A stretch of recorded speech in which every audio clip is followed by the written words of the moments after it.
Hey everyone, welcome back. Ready for another deep dive. Mhm. Today we're tackling a subject that's both fascinating and, let's be honest, a little bit daunting.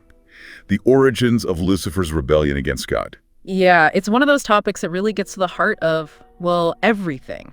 Good and evil, free will, the nature of divinity. We're going to explore some pretty profound stuff today. That's right. And we're not just talking about the basic narrative, the fall from grace and all that.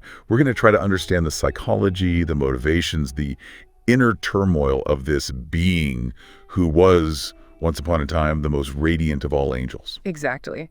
I think what makes this deep dive so compelling is the sheer complexity of it. We're not dealing with a cardboard cutout villain here. We're dealing with a being of immense power, intelligence, and dare I say, emotion. Okay, so before we get to the rebellion itself, let's set the stage. What was Lucifer like before all this went down? So picture this. Lucifer was magnificence personified, literally the most radiant, the most brilliant of all God's creations. He was the morning star, the guardian of heaven, radiating grace and power. It's hard to even imagine, right? I mean, to be that close to God, to embody that level of divine perfection. Right. And some theological interpretations even suggest that Lucifer's role was to be God's right hand, reflecting God's glory throughout creation. Wow, talk about a prestigious gig. It's almost mind-boggling to think that a being in that position would choose to rebel. It is. And that's why this is such a rich area for exploration. I mean, what could possibly drive such a magnificent being to challenge the very source of his existence? Well, the traditional interpretation, of course, is pride, right? Right. But I think it's worth considering, could there have been other factors at play? Could his very closeness to God, that constant reflection of divine perfection, have fostered a sense of, well, inadequacy? That's interesting. So you're saying that within all that brilliance, a seed of doubt might have been sown. Maybe. Perhaps he began to question his place, yearning for something more than just reflecting God's glory. Maybe there was a longing for a more active role in creation, a desire to create rather than simply reflect. So how did this internal struggle, this potential seed of doubt, actually manifest as rebellion? What was the breaking point? Well, the specifics are a bit murky. The sources don't give us a clear-cut answer. But some scholars speculate that Lucifer, consumed by this growing discontent, this maybe yearning for something more, might have challenged God's authority directly. Wow, talk about a bold move. Right. And perhaps even question God's plans for creation. There's a lot of room for interpretation here, but ultimately this audacious act led to Lucifer's downfall. His expulsion from heaven, that iconic fall from grace. Exactly. And it's not just a physical fall, right? It's a psychological, a spiritual one as well. I mean, can you imagine going from the radiant heights of heaven to, well, wherever Lucifer ended up? That transition had to be brutal. Oh, absolutely. Imagine the contrast. Once bathed in divine light, now plunged into, well, we don't know exactly. Some interpretations suggest a void, a stark emptiness. Others talk about a fiery underworld. But regardless of the specifics, it's a world away from the splendor he once knew. And then there's the psychological impact, right? Huge. His love for God, his devotion, likely became twisted by feelings of betrayal, resentment. That love morphed into something darker, something fueled by loss, and I'd say a profound sense of injustice. It's almost Shakespearean, isn't it? This glorious being, brought low by his own ambition, now consumed by bitterness and regret. It is. And that sets the stage for everything that comes next. Lucifer's exile isn't just a punishment, it's a transformation. It becomes the crucible in which his future actions are forged. Right. And those actions, that desire to corrupt humanity, to tempt us away from God's grace, well, we'll dig into that in part 2 of our deep dive. Welcome back, folks. We left off with Lucifer, exiled and transformed, his love for God twisted into something a lot darker. And of course, you know what comes next, right? He sets his sights on humanity. Right. And I think it's important to remember here, we're not just talking about simple revenge. This isn't just Lucifer lashing out because he's angry. There's something more complex going on. Oh yeah, definitely. There's this deep-seated need to prove a point. If Lucifer can corrupt humanity, if he can demonstrate our inherent flaws, well... Kind of validates his rebellion. Exactly. It's like he's trying to show God, see, I was right. These humans, they're not worthy of your love. They're flawed. They're easily corrupted. So how does he actually go about, corrupting humanity? What does that look like in practice? Well, the sources are a bit vague on the specifics, but we can piece together some general ideas. Okay, give us a rundown. So one interpretation is that Lucifer, now going by Satan, uses his cunning and deception to tempt humans away from God's path. He whispers doubts, amplifies our desires, preys on our weaknesses. Kind of like a cosmic puppet master pulling our strings. In a way, yeah. And it's not just about individual temptations. He's also trying to sow discord among humans, encourage conflict, division, all that. He's playing the long game. But then things get really interesting, right? Because this whole plan gets kind of thrown for a loop with the arrival of Jesus. Oh yeah, that changes everything. You got to remember, Lucifer has rejected God's love, God's grace, and now here comes Jesus, God's own son, coming to earth, not as a conqueror, but as a humble servant, willing to suffer and die for humanity's sins. It's like the ultimate act of love, right? And that's got to be a pretty tough pill for Lucifer to swallow. Oh, absolutely. It completely undermines everything he's been trying to prove.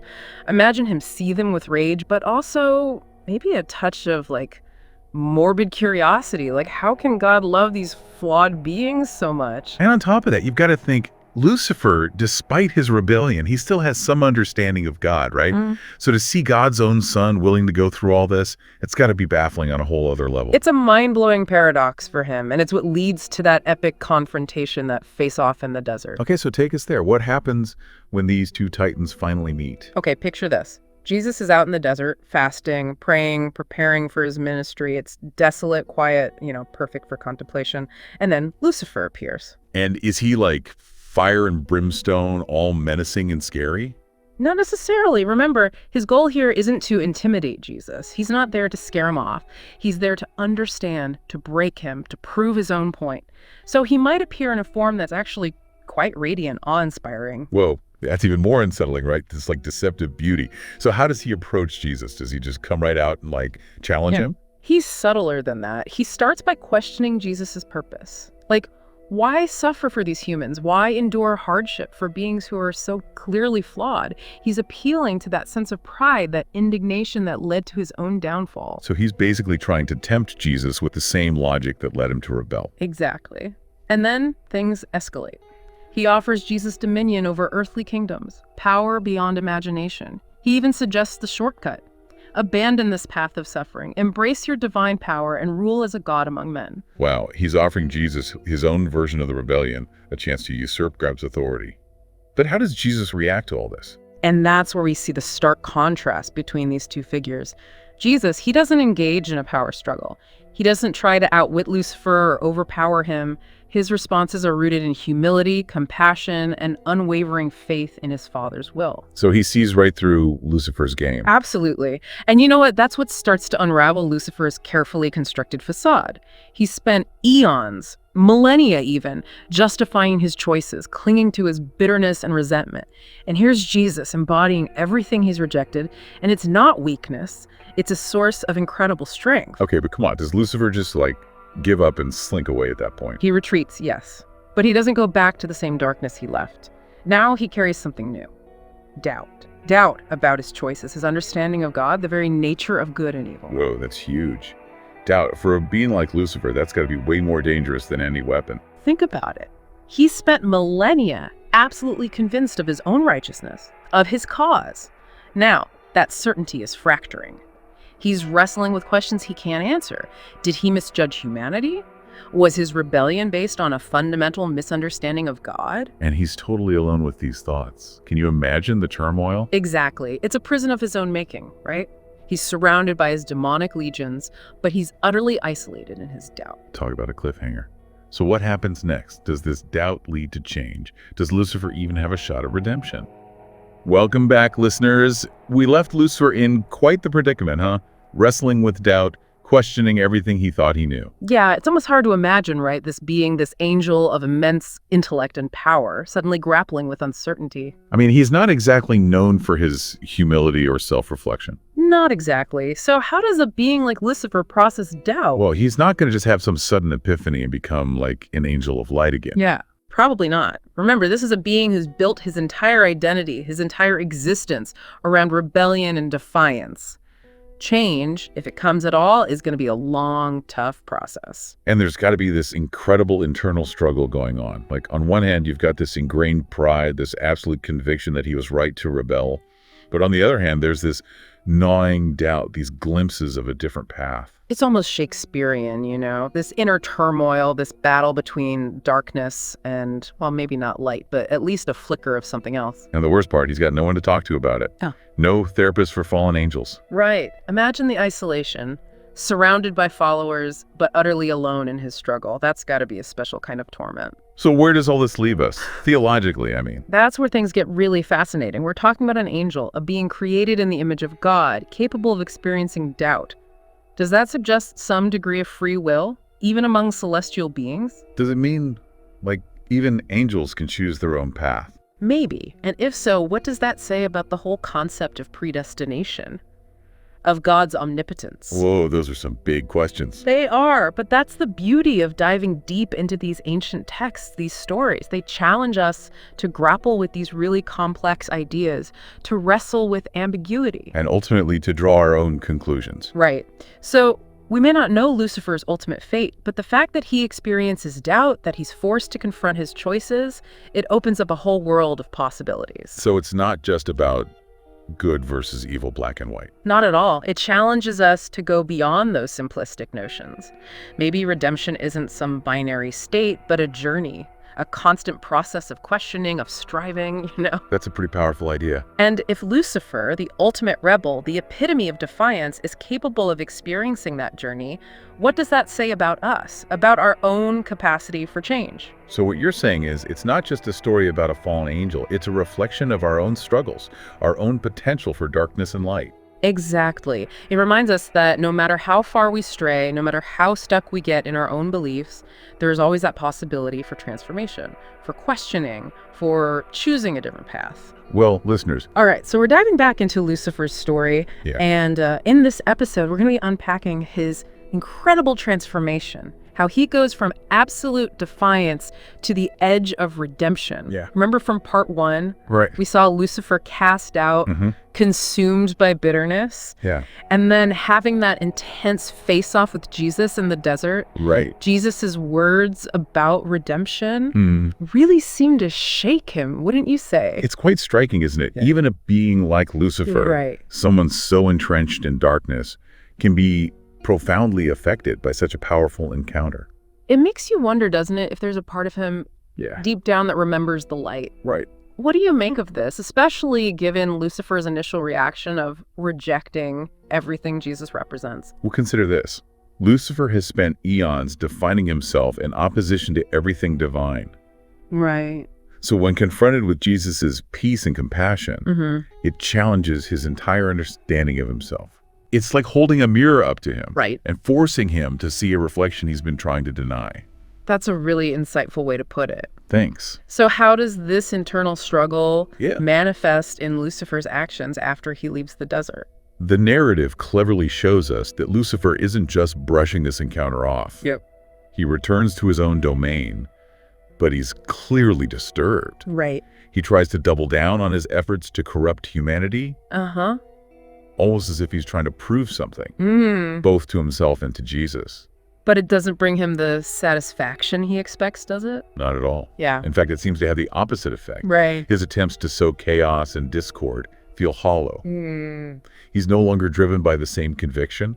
Right. It's as if Jesus's unwavering belief in humanity's potential for good has planted a seed of doubt in Lucifer's mind. So it's like his very identity as the ultimate adversary is starting to crumble. Precisely. That must be incredibly unsettling for a being like him. He spent millennia believing that his role is to tempt and corrupt, right, to expose humanity's weaknesses. Yeah. But Jesus's actions and words challenge that entire framework. Wow. Now Lucifer's forced to confront the possibility that he might not be as necessary to the cosmic balance as he thought he was. This inner turmoil seems to reach a breaking point when Lucifer returns to the desert, right? Yes. That scene where he cries out to God questioning, his love for humanity is so raw and powerful. That scene is crucial for understanding Lucifer's transformation. Remember, he doesn't just question God's love for humanity. Right. He's grappling with his own place in the grand scheme of things. Wow. He's desperate for answers, searching for meaning in a world that suddenly feels uncertain. And it's interesting how that desperation, that vulnerability comes out in the form of anger and resentment. It's almost like he's lashing out at the very idea of love Yeah. because it's something he can't grasp, can't allow himself to feel. That's a brilliant observation. Oh, thank Lucifer is so used to operating from a place of power and control Right. that the concept of surrendering to something greater than himself, something as intangible as love, is utterly foreign to him. Right. It threatens everything he believes in. So in a way, his anger is a defense mechanism, Exactly. a way to protect himself from confronting the deeper truths that are starting to bubble up within him. And those truths are tied to his past, Yeah. to the events that led to his fall from grace. Yeah. The narrative doesn't explicitly tell us what caused his rebellion, Okay. but we get glimpses of a deep-seated resentment towards God, Right. a feeling of being betrayed or misunderstood. It seems like this resentment is at the core of his inability to forgive, Yeah. both himself and others. He's so fixated on the past, on his perceived injustices, Right. that he's blinded to the possibility of a different future. And that's the irony, isn't it? Yeah. His refusal to forgive has imprisoned him in a cycle of darkness. Right. Just as Jesus warned him, he's trapped by his own pride and bitterness.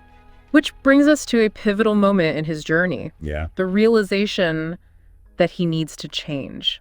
What prompts this realization? Like a combination of factors, wouldn't you say? The encounter with Jesus planted the seeds of doubt. Right.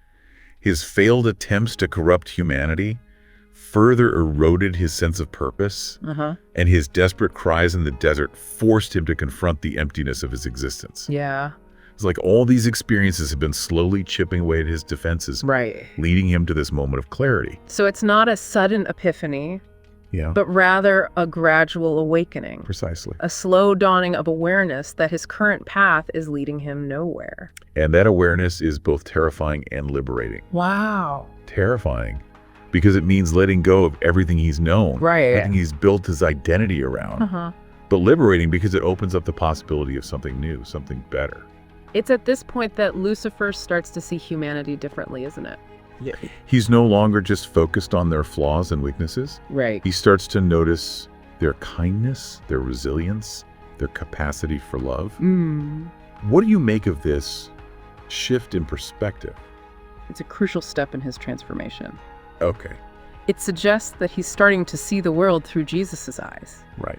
recognizing the inherent goodness in humanity that he had previously overlooked. And could this also be tied to his own buried longing for something good, something he's been suppressing for so long? Could it be that seeing these qualities in others reawakens that longing within himself? That's a fascinating thought. Yeah. Perhaps by witnessing acts of love and compassion, he's reminded of a part of himself that he thought was lost forever.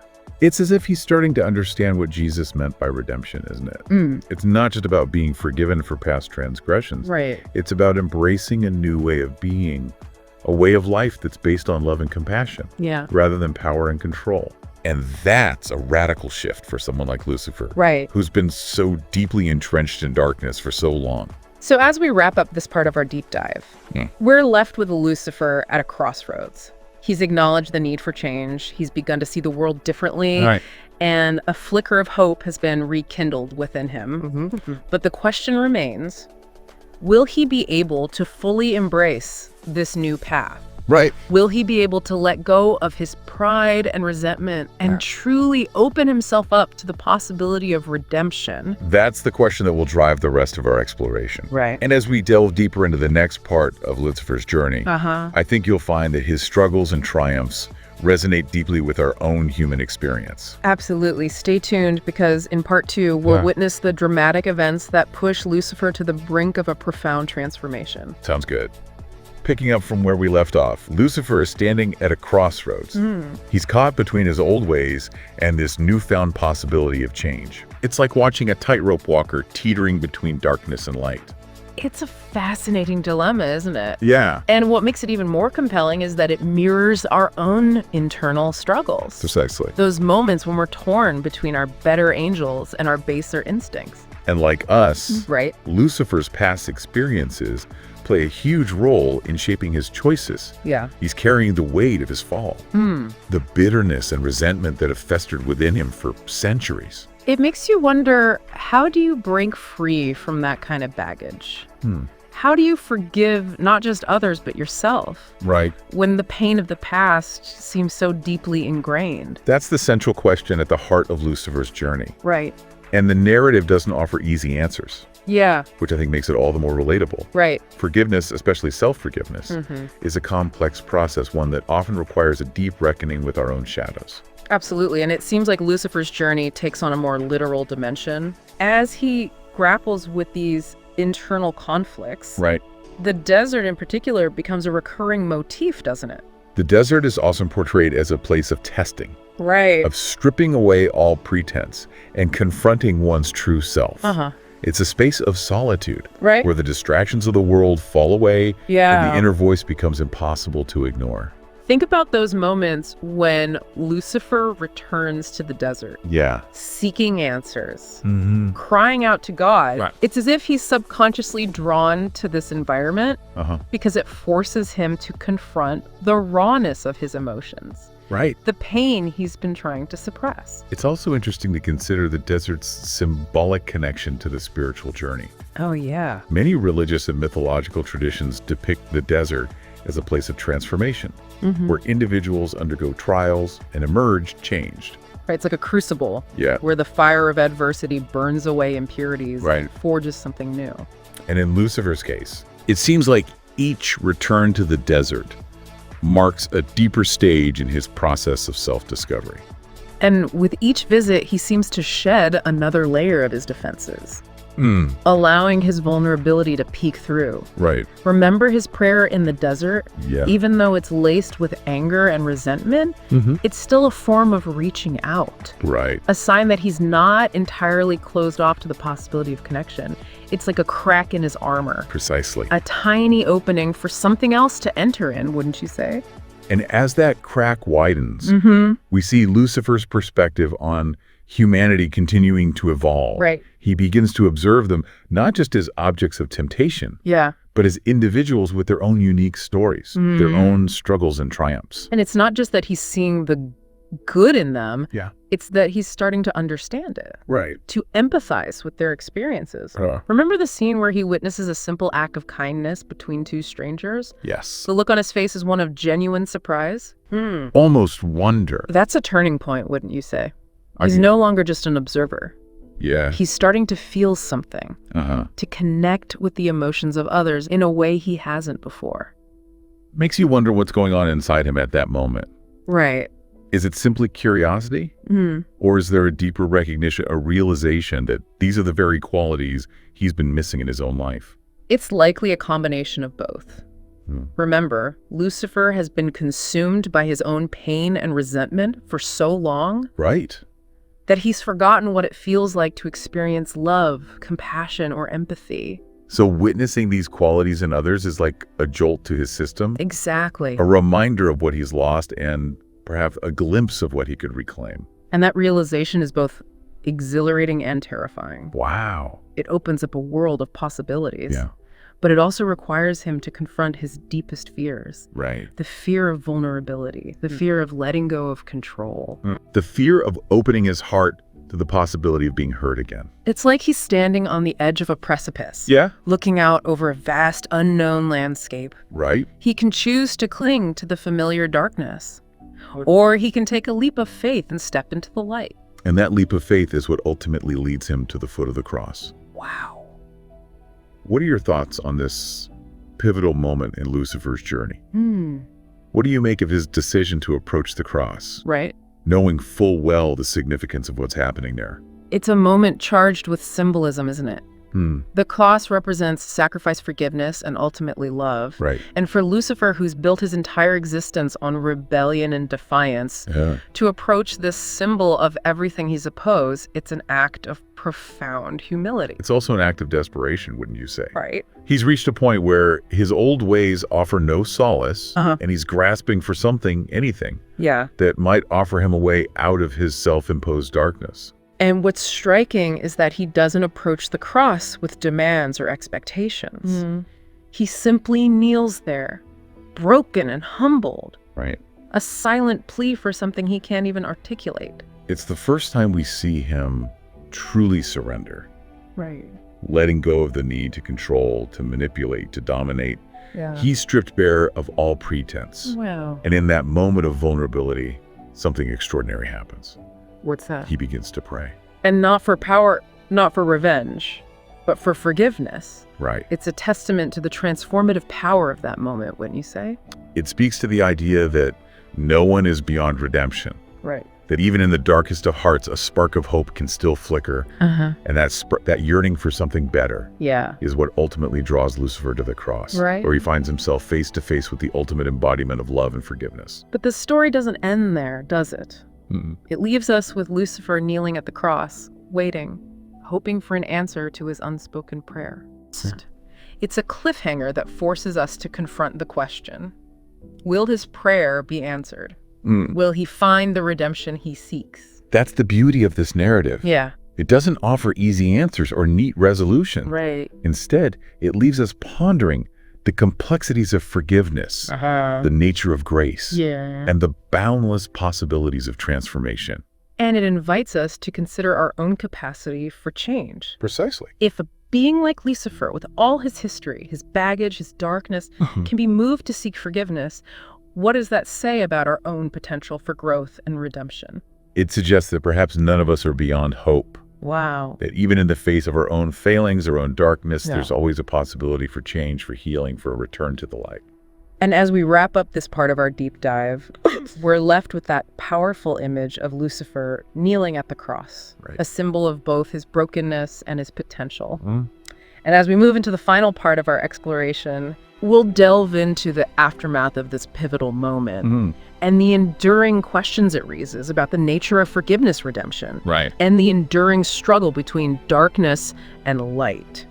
So we left off with Lucifer, right? Yeah. Kneeling at the foot of the cross, Right. praying for forgiveness. Powerful image. It really is. It's a powerful moment that raises a ton of questions. It does. But what happens next in the narrative is even more interesting, wouldn't you say? It certainly challenges our expectations Yeah. rather than a dramatic pronouncement or a sudden transformation. Right. The story shifts its focus. Okay. We see the impact of Lucifer's actions ripple outwards, affecting those around him. It's like the narrative is saying that true change isn't always about a single defining moment, but rather about the subtle shifts in our relationships and how we interact with the world. Exactly. And this ripple effect starts with those closest to Lucifer. Okay. His followers, the ones who have been loyal to him for millennia, Right. they're completely bewildered by his change of heart. There's that scene where one of his most devoted demons approaches him, questioning his motives, Yeah. almost accusing him of weakness. Right. What do you make of that confrontation? It highlights the fact that Lucifer's transformation isn't just a personal journey. It has profound implications for those who've aligned themselves with him. They've built their identities around his power, his defiance. Right. And now the very foundation of their beliefs is being shaken. It's like their entire world is being turned upside down. Yeah. And it makes you wonder, what does it say about the nature of leadership? If a leader undergoes such a radical shift in values, Right. how does that affect their followers? Yeah. Do they follow suit, or do they cling even tighter to their old beliefs? Those are questions that have played out throughout history, haven't they? When a leader embraces a new ideology, Right. it can either galvanize their supporters or lead to fragmentation and conflict. And in Lucifer's case, we see a bit of both, don't we? Some of his followers are completely thrown off, Yeah. even disgusted by his newfound humility. Right. But others, the ones who might have secretly harbored doubts, they seem intrigued, even hopeful. That's a crucial point. Yeah, It suggests that even in the realm of darkness, right. there's room for nuance, Yeah, for individual perspective. right. Not everyone blindly follows the leader. Uh-huh. Some might be waiting for permission, for an Yeah. example, to embrace a different path. Which brings us to the question that's been hanging over us since the beginning. Does Lucifer find redemption? Right. Does God answer his prayer? That's where the story takes a fascinating turn, wouldn't you say? Yeah, it does. It doesn't give us a definitive answer. Okay. Instead, it leaves Lucifer kneeling at the cross Right. in a state of suspended animation. It's almost as if time stops for him. Yeah. The world around him fades away, and he's left alone with his thoughts, his regrets, Right. and a glimmer of hope. And I think that open ending is one of the most powerful aspects of this narrative. I agree. It forces us to grapple with the ambiguity of faith, the mystery of grace. Right. We don't know for sure what becomes of Lucifer, Yeah. but we're left with the possibility that he's found a measure of peace, Right. a sense of belonging that he's been searching for all along. It's almost as if the story is saying that the journey itself is more important than the destination. Lucifer's transformation isn't about achieving some perfect state of grace, Right. but rather about the continuous process of self-discovery, of confronting his shadows Yeah. and striving for something better. And I think that message resonates deeply with our own human experience, doesn't it? Absolutely. We're all on a journey of sorts, Right. stumbling and falling, making mistakes, and hopefully learning along the way. Yeah. Redemption, if it comes, Right. isn't a singular event, but rather a lifelong process of growth and transformation. It's also worth noting that the story doesn't shy away from the consequences of Lucifer's past actions. Even if he finds peace, Right. he still has to grapple with the ripple effects of the choices he's made. Absolutely. There's a profound sense of accountability woven into the narrative. Right. It suggests that true forgiveness doesn't erase the past, but rather compels us to acknowledge the impact of our actions Right. and make amends where possible. So it's not about seeking a clean slate, but rather about taking responsibility for the path we've walked and striving to create a better future both for ourselves and those we've affected. And that's where Lucifer's story leaves us with a final thought-provoking question. Okay, what's that? If someone as deeply flawed as Lucifer can find a path towards redemption, what does that say about our own potential? Can we, too, confront our own inner darkness and choose a different path? That's a powerful question to ponder, isn't it? It is. It challenges us to examine our own biases, Yeah. our own tendencies to judge and label others. Maybe, just maybe, there's more to each of us than meets the eye. Perhaps we all have the capacity to surprise ourselves, to evolve, to change, and to find a measure of redemption in the most unexpected of places. And as we wrap up this deep dive into Lucifer's transformation, Right? I hope you're left with a sense of hope, a renewed belief in the possibility of change, and a deeper understanding of the complexities of forgiveness and redemption. Beautifully said. But the fallen angel, wrestling with some choices he made long, long ago. Yeah, it really is. It's a fascinating look at the possibility of change, even for a being as powerful as Lucifer. We always think of him as eternally damned, but is that the whole story? Right, that's what we're here to find out, to unpack, so to speak.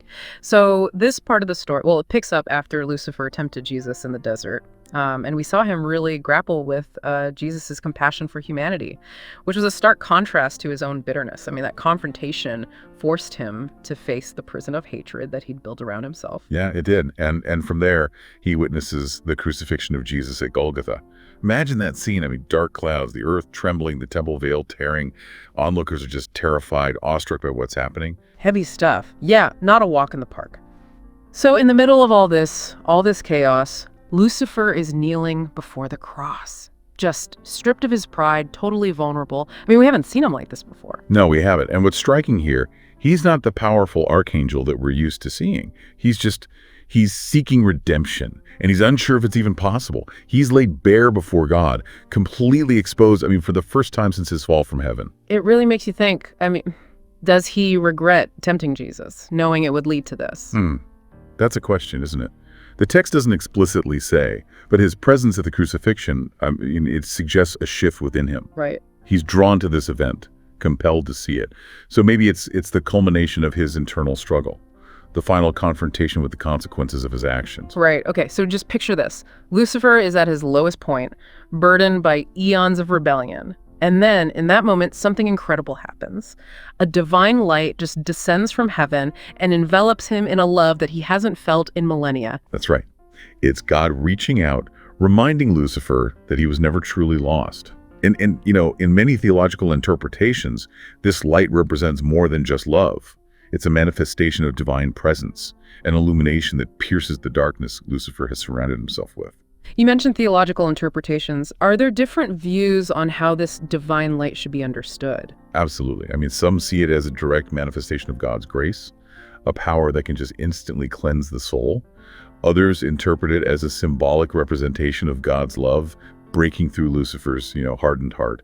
And it prompts a process of repentance and renewal. So even just light has layers of meaning depending on how you interpret it. Exactly. Yeah. That's one of the things that makes this story so fascinating. It can be Okay. read on multiple levels, offering insights into theology, psychology, even the human condition itself. And it makes you realize there's always more to learn, even from stories we think we know well. But getting back to Lucifer, how does he react to this divine light, this sudden influx of love and forgiveness? His reaction is maybe the most surprising thing at this stage of his redemption. For the first time, this unyielding being, he weeps. Tears of real remorse. It really is a testament to the depth of his transformation. So he's not faking it. This is a real heartfelt change. It makes you wonder, if someone like Lucifer can experience such profound remorse, what does that say about the possibility of change? For even the most hardened hearts? Yeah, it's a powerful question. One that lies at the heart of this story. It makes me think about this idea of divine forgiveness. Is it really unconditional? Can any sin, no matter how great, be forgiven? Well, that's a complex theological question. With a long history of debate, some believe forgiveness is earned through repentance and good works. Others argue that God's grace is freely given, regardless of our actions. Lucifer's story doesn't really give us a definitive answer, but it does add to that conversation. Right. And speaking of change, there's a physical transformation happening alongside his internal shift. Oh yeah, right? As the light washes over him, his dark wings, they fade to this radiant silver. His whole being, it becomes luminous. A visual representation of the spiritual shift happening inside him. So it's not just an emotional change, it's a complete metamorphosis, a rebirth into something new. That's a great way to put it. This physical transformation really symbolizes the shedding of his old self. The rebellious Lucifer who reveled in darkness. He's becoming something new, a being touched by grace, humble but still possessing immense power. It's interesting, even in his humbled state, he keeps that power. So, does that power change with him? Is it tempered by compassion, this newfound understanding of his actions? That's perceptive. The story doesn't tell us exactly what happens to his power, but it's a good question to consider. Does it diminish? Is it transformed? Does he choose to use it differently, for healing rather than destruction? I think these are all things we'll explore as we go further into his journey. Right. Okay, so now we've got Lucifer, reborn, filled with remorse, standing before the symbol of the sacrifice that he helped orchestrate. So where does he go from here? What does a redeemed Lucifer do with this second chance? Well, that's where things get really interesting. We'll look into his actions and the impact of his transformation in the next part of our deep dive. But I want you to think about this. If someone as powerful as Lucifer can be humbled by grace, what does that tell us about the possibility of change within ourselves? Welcome back. Last time we left off, Lucifer was at a crossroads, right? Reborn, humbled, and ready to make amends for his past. But how does someone like him, a being of his stature, actually do that? It's not like he can just blend in and volunteer at soup kitchen or something. You're right about that. It's a really interesting question, especially when you consider his power and influence. In this part of his journey, he kind of becomes a guardian angel figure, but not the sits on your shoulder kind. More like a silent force guiding humanity toward redemption. Okay, so what does that look like? This silent guidance, does he whisper in people's ears, send divine text messages? I'm picturing something a little more dramatic. I think subtler than that.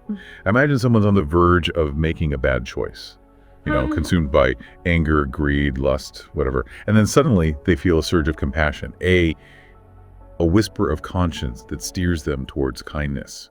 That could be Lucifer at work. So he's planting these seeds of compassion, subtly influencing choices, kind of like a ripple effect from his own transformation. That's actually pretty beautiful when you think about it. It really is. And his timing is, it's perfect. Remember, the world is still processing the resurrection of Jesus. People are questioning everything, looking for meaning and hope after witnessing such incredible events. So Lucifer's actions, even though they're unseen, they kind of amplify the message of hope and forgiveness that's starting to spread. He's working in tandem with the effects of Jesus' sacrifice, like a silent partner in this whole movement toward healing and redemption. Exactly. But it's not just about those big sweeping influences. His service, it takes many forms. Think of small acts of kindness, helping someone in need, offering encouragement to someone who's feeling lost. These little moments, they might seem insignificant, but when they're multiplied across many lives, they can have a huge impact. It's like the butterfly effect. One small action can have massive consequences. Exactly. So in this context, Lucifer, well, he becomes a force multiplier for good, amplifying the good choices people are already making. He's not forcing anyone's hand.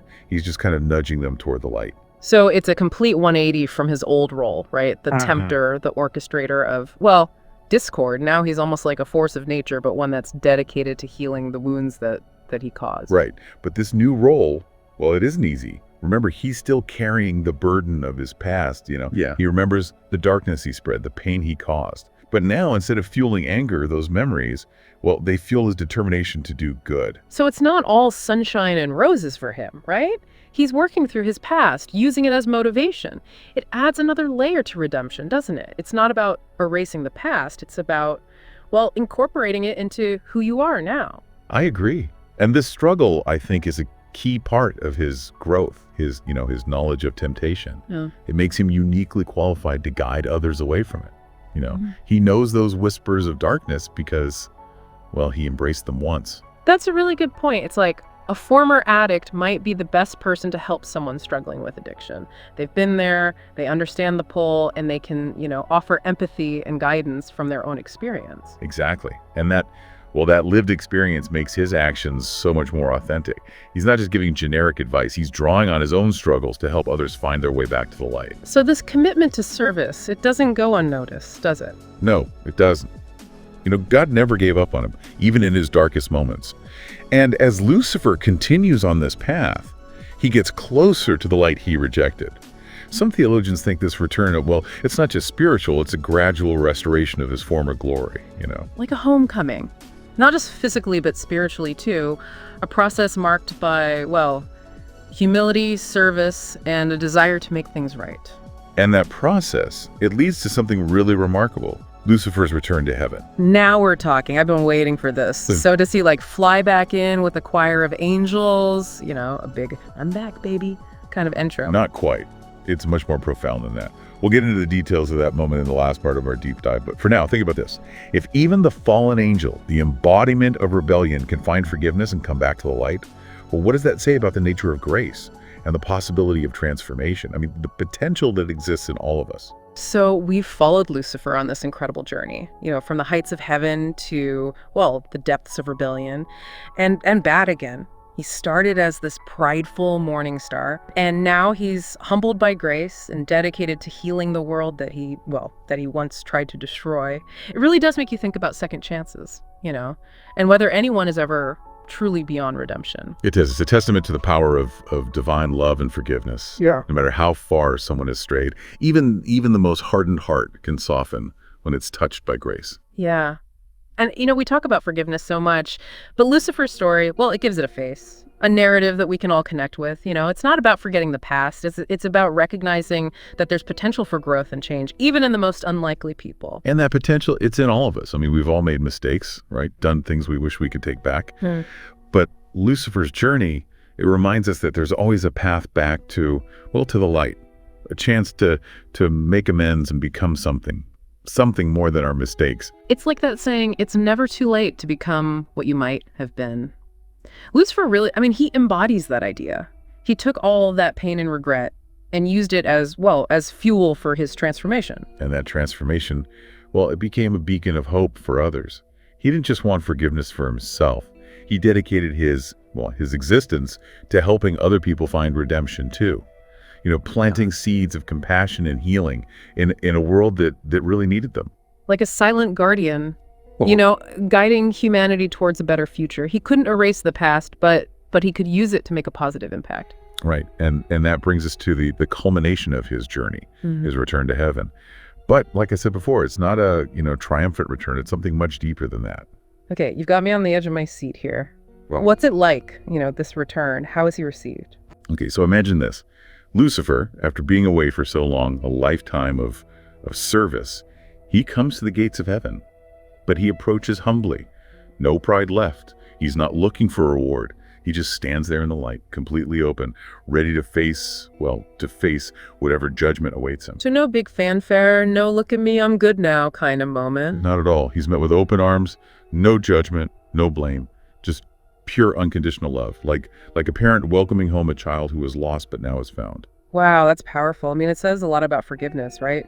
That even after such a huge betrayal, love can still win out. And there's something else I find interesting. Lucifer goes back to heaven, but not as the same archangel. Yeah. You know, he's been changed by everything he's experienced. We're refined by service and sacrifice. So he's not defined by his rebellion anymore, but by his redemption. So it's not just about going back to the way things were, it's about becoming something greater, right? Like his fall and his redemption, they're both part of who he is now.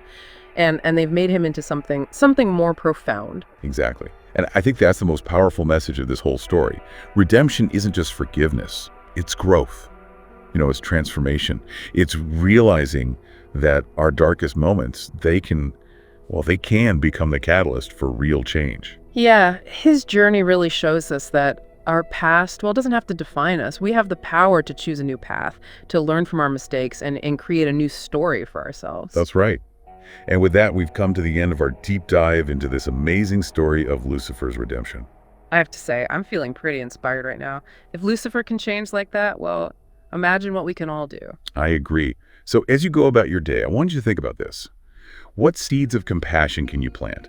What acts of kindness can you offer, no matter how small? Because, you know, in those little moments, you might be playing a part in someone else's redemption, just like Lucifer did. And you never know, you might discover your own path to becoming something more than you ever thought possible.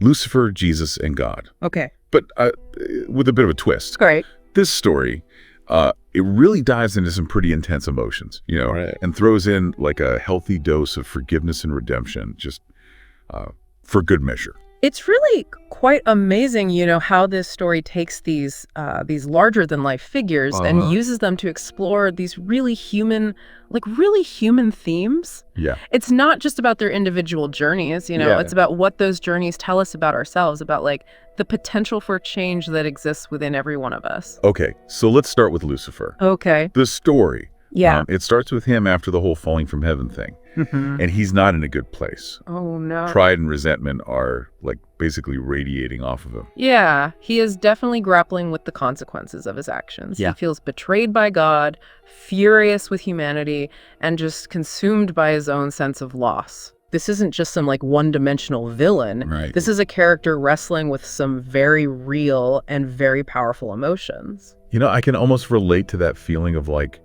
being wronged Yeah. or misunderstood. Yeah. Maybe not on a cosmic scale, but Right. I've definitely had moments where pride or anger has, you know, Yeah. clouded my judgment. Have you ever felt that way? Oh, absolutely. Yeah. And the story really highlights how destructive those emotions can be if we let them take over. Right. But what's interesting is that even Lucifer and all his like rage and bitterness Yep. is capable of change. His encounter with Jesus in the desert is a turning point in the story. Wait, so even after like Yeah. leading a rebellion against heaven, Lucifer still gets a chance at redemption. Wow. That's a pretty radical idea, isn't it? It is. That's what makes this story so powerful. It Yeah. challenges the traditional view of good and evil, Hmm. suggesting that even those who have fallen can find their way back to the light. And it's not about like divine intervention or a sudden miracle. It's about the struggle, the inner turmoil that Lucifer goes through as he confronts his own darkness. So what happens in the desert? Well, Does Jesus just like wave a magic wand and all of Lucifer's anger just disappears? not quite. It's much more subtle than that. Yeah. Jesus, even knowing Lucifer's past, offers him words of forgiveness. Wow. It's a simple act, but it shakes Lucifer to his core. Yeah. It plants a seed of doubt and all that anger and resentment, a glimmer of hope that maybe, just maybe, redemption is possible. This is where things get really interesting for me. Yeah. The story doesn't just tell us that Lucifer changes, Right. it shows us the process of that change. Exactly. He starts observing humanity, not with disdain, Yeah. but with a newfound sense of curiosity. Yes. Almost like he's seeing us for the first time, recognizing our potential for both good and evil. Exactly. It's like he's wrestling with his own preconceived notions, Right. questioning everything he thought he knew.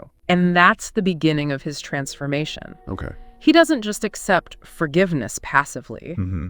He actively seeks it out through his actions, through his growing compassion for humanity. So it's a process. It is. Of self-discovery and redemption that unfolds over time. It does. Okay, and this all culminates in the crucifixion scene, right? Yes. I'm guessing this is a pretty pivotal moment for Lucifer. It is. Yeah. As Lucifer witnesses Jesus' sacrifice, all that pride and anger he's been carrying just melts away. Wow. He's overcome with humility, realizing the depth of Jesus' love and the weight of his own transgressions. Right. It's a powerful image of vulnerability, a recognition of his own need for forgiveness. Yeah. And what's remarkable is that his transformation isn't about fear of punishment. Right. It's about a genuine change of heart. That's pretty intense. It is. So after this epiphany, does Lucifer just go straight back to heaven? Well, Is everything forgiven? actually, that's where the story takes another unexpected turn. Instead of immediate absolution, there's a moment of profound grace. Okay. God extends forgiveness to Lucifer, Yeah. but it's not a simple pardon. Oh, yeah? It's an invitation to a new kind of service, a chance to make amends for his past by guiding humanity towards the light. So it's not just about saying, I'm sorry, and everything goes back to normal. Right. There's a sense of responsibility, There is. of active participation in the process of healing and redemption. Exactly. It's about acknowledging the consequences of your actions and dedicating yourself to making things right. Wow. It's a journey of transformation, not just for Lucifer, but for everyone involved. All right, so Lucifer's journey is a fascinating example of redemption. Yeah, But this story doesn't stop there. it doesn't. What about Jesus' role in all of this? Well, He seems to be the catalyst for a lot of this transformation. he is. And the way Jesus is portrayed in this story is both powerful and thought-provoking. Yeah. He embodies a kind of radical compassion that goes beyond traditional notions of justice and punishment. He sees the potential for good, even in those who have committed great wrongs. Yeah. And he offers forgiveness freely, without reservation. That's where I want to pick up next, because that idea of radical compassion Yeah. is so intriguing to me. Okay. It challenges me to think about how I offer forgiveness in my own life. It's a challenge for all of us. Right. And it's at the heart of what this story is trying to tell us. Yeah. But before we delve into Jesus, I think it's important to consider another presence in this story. Right. A presence that might be even more profound because of its silence. You're talking about God, right? I am. Let's unpack that in the next part of our deep dive, Let's do it. because this is where things get really thought-provoking. It is. Okay, so we left off talking about God's silent presence in this story. Right. I have to admit, it's a bit of a head-scratcher for me. Yeah. How can a silent presence be so powerful? It's a fascinating paradox, isn't it? It is. We often think of power as being like loud and assertive and demanding. But in this story, God's power lies in restraint, Okay. in allowing events to unfold without direct intervention. So it's like a cosmic chess game, where God is watching the moves, but not dictating them. That's a good analogy. Yeah. God isn't micromanaging every detail. Okay. There's a profound respect for free will at play here. Right. Both Lucifer and Jesus are given the freedom to make their own choices, Yeah. to face the consequences of those choices, and to ultimately find their own paths. But if God isn't actively intervening, Right. does that mean God is indifferent to what's happening? Well, Is it a hands-off approach to creation? not at all. Right. God's silence doesn't equate to apathy. Right. It's more about creating space for growth, Yeah. for genuine transformation. Mm-hmm. Think about it this way. Yeah. If someone is constantly telling you what to do, Right. are you really learning and growing on your own? That's a good point.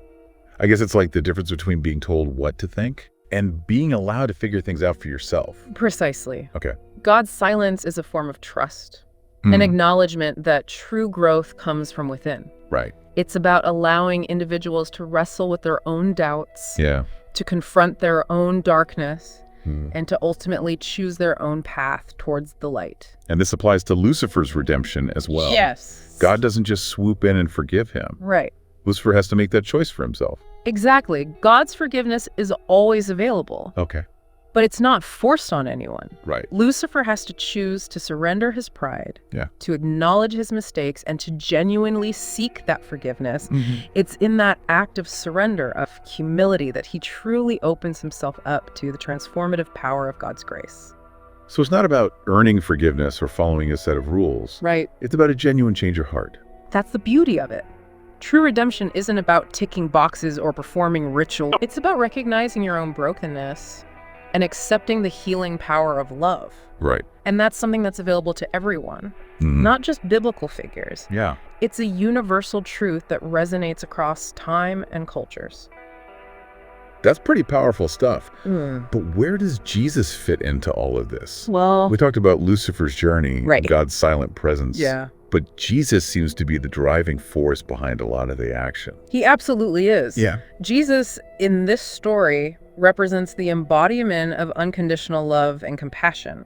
Okay. He doesn't just preach about forgiveness, he lives it. Mhm. He sees the good in everyone, even those who have committed terrible acts. Yeah. And he offers them a path towards redemption. It's like he's not just talking the talk. Mm-hmm. He's walking the walk. Exactly. His actions speak louder than any words. They do. And what's particularly striking is the way he interacts with Lucifer. Okay. He doesn't see him as an enemy, a monster to be vanquished. Right. He sees him as a lost brother, someone who has strayed from the path, Yeah. but who can still find his way back. So even for someone like Lucifer, who betrayed God and led a rebellion against heaven, Right. there's still hope for redemption. There is. That's a pretty radical message, isn't it? It is, and it challenges us to think about how we view those who have wronged us in our own lives. Right. Do we see them as enemies to be punished? Yeah. Or do we recognize the potential for change and growth within them? That's a tough question. Yeah, I mean, it's easy to hold on to anger and resentment it is. when someone has hurt you deeply. It is. But the story reminds us that forgiveness isn't about condoning wrong actions. Oh. It's about releasing ourselves from the burden of anger and resentment. It's about recognizing that everyone, even those who have made mistakes, deserves compassion and a chance at redemption. So it's not about forgetting or excusing what happened. Right. It's about choosing a different way of responding. Yes. A more compassionate and understanding approach. Exactly. And that's what Jesus exemplifies so beautifully in this story. Yeah. He shows us that true forgiveness isn't weak or naive. Right. It's a powerful force for transformation. Mm-hmm. It's about recognizing our shared humanity, our capacity for both good and evil, Yeah. and choosing to believe in the possibility of change. Okay, so we've talked about Lucifer's journey, Mm-hmm. God's silent presence, Yeah. and Jesus's radical compassion. Right. It feels like these are big, complex ideas. AR. How do we even begin to apply them to our own lives? That's the million-dollar question, isn't it? It is. And I think the answer lies in the small moments, Oy. the everyday interactions where we have the opportunity to choose compassion over judgment, forgiveness over resentment. Yeah. It's about recognizing those Lucifer-like moments within ourselves, Right. those times when pride or anger cloud our judgment, and choosing a different path. So it's about becoming more aware of our own thoughts and actions and being intentional about choosing a more compassionate and forgiving way of being in the world. Exactly. It's a process, Yeah. a journey of self-discovery and growth. Mm, And it's not always easy. right. But the story reminds us that even in our darkest moments, Yeah. there's always a glimmer of hope, a chance for redemption. This is really making me think about the power of stories Yeah, to teach us about ourselves. it is. It's not just about the characters and the plot. Right. It's about the deeper truths that resonate within us, Absolutely. And that's what makes the story so compelling. right? It takes these larger-than-life figures Yeah. and uses them to explore the complexities of the human heart, Mm. the struggles we all face, Yeah. and the enduring power of love and forgiveness. All right, so we've explored Lucifer's journey, God's silent presence, and Jesus's radical compassion. We have. But there's one more piece of the puzzle we need to put in place. Okay. The universal themes Yeah. that tie all of this together. That's where we'll find the true meaning of this story, the message that transcends time Yeah. and speaks to the core of what it means to be human. Let's dive into those universal themes in the final part of our deep dives and see what we can uncover. Let's do it. All right, so we've explored Lucifer's fall from grace, God's silent power, Right. and Jesus's radical compassion. Yeah. I feel like we've covered a lot of ground, but where does it all lead? Right. What are the universal themes that connect these, like, seemingly disparate pieces? Well, what's fascinating is how this story, while using religious figures, Right. actually transcends religious boundaries. Okay. It speaks to something deeply human, you know, Yeah. something we all grapple with regardless of our beliefs. You know, as we've been talking, I keep coming back to the idea of pride. Yeah. It seems like that's Lucifer's initial downfall. Mhm. But isn't pride something we all struggle with to some degree? Oh, absolutely. I know I've let my ego get in the way more times than I'd like to admit. Pride is a universal human experience. Yeah. It's that feeling of self-importance, Right. that need to be right, to be in control. Yeah. And the story shows us how destructive pride can be if we let it take over. Right. It can lead to isolation, resentment, and ultimately a separation from others and from something greater than ourselves. So it's not just about like avoiding being arrogant or boastful. Right. It's about recognizing those subtle ways pride can sneak into our thoughts and actions. Exactly. It's about being aware of those moments when we're putting our ego above the needs of others, when we're clinging to our own perspective, even when it's causing harm. Right. The story challenges us to question those prideful impulses and to consider a different way of being. And that's where humility comes in, right? Yes. It seems like humility is the antidote to pride, It is. the key to unlocking forgiveness and redemption. You hit the nail on the head. Yeah. Humility is about recognizing our own limitations, acknowledging that we don't have all the answers, and being willing to learn and grow from our mistakes. It's about letting go of the need to be right all the time and embracing the possibility that we might be wrong. So it's not about putting ourselves down or denying our strengths. Right. It's about approaching life with a sense of openness and a willingness to learn from others. Precisely. Humility is about recognizing that we are all interconnected. Right. That we are part of something larger than ourselves. Yeah. And it's in that connection, in that recognition of our shared humanity, that we find true strength and resilience. That makes me think about another theme that runs through this story. Okay. The power of connection and reconciliation. We see it in Lucifer's journey towards redemption, Yes. in Jesus' compassion for those who have wronged him, Right. and even in God's silent presence, which, somehow seems to hold everything together. It's a beautiful tapestry, isn't it? It is. The story reminds us that we are not meant to be isolated islands. We are wired for connection, for belonging. And even when we make mistakes, even when we hurt others, there's always the possibility of reconciliation, Yeah. of finding our way back to each other. So it's not about denying the hurt or pretending it didn't happen. Right. It's about acknowledging the pain and choosing to move forward with compassion and understanding. Exactly. Reconciliation is about rebuilding trust, about finding a way to bridge the divides that separate us. Right. And it's not always easy. Yeah. It takes courage, vulnerability, and a willingness to forgive. And speaking of forgiveness, Yeah, that's a theme we've touched on throughout this whole deep dive. it is. But it's not just about saying the words, I forgive you. Right. It seems like there's something much deeper at play here. There is. True forgiveness is a transformative experience. Yeah. It's about releasing ourselves from the grip of anger and resentment, letting go of the need to punish or seek revenge. Right. And it's not just about the person who wronged us. Okay. It's about freeing ourselves from the burden of those negative emotions. So forgiveness is actually an act of self-care, It is. a way of reclaiming our own inner peace. Exactly. It's about choosing to move forward with love and compassion, Yeah. both for ourselves and for those who have hurt us. And it doesn't mean condoning their actions. Right. It simply means choosing not to be defined by the pain of the past. That's a really powerful way of looking at forgiveness. It is. It's not about weakness or letting someone off the hook. Right. It's about choosing to reclaim our own power and well-being. Precisely. And it's a journey, not a destination. Right. There will be times when those feelings of anger or resentment resurface, but the story reminds us that we always have the choice to forgive again, Yeah. to choose love over hate, compassion over judgment. This deep dive has been incredibly thought-provoking. It has. We've explored some pretty intense themes: pride, humility, Yeah. reconciliation, and forgiveness. It's a lot to process. It is, but I think that's the beauty of this story. It challenges us to think deeply about ourselves, about our relationships with others, Right. and about the choices we make every day. It reminds us that even in our darkest moments, Yeah. there's always a glimmer of hope, a chance for redemption, and a path back to the light. Any final thoughts to leave our listener with as they continue to ponder these themes?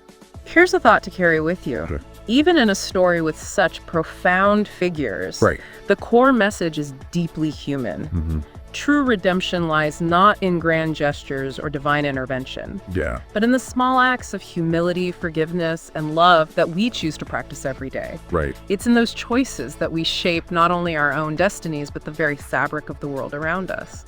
Beautifully said. And on that note, we come to the end of our deep dive. Okay. Thanks for joining us as we explored this unique perspective on Lucifer, Jesus, and God. It was a pleasure. We hope it sparked some new insights and maybe even inspired you to consider the power of these universal themes in your own life. It's powerful stuff. Until next time, keep diving deeper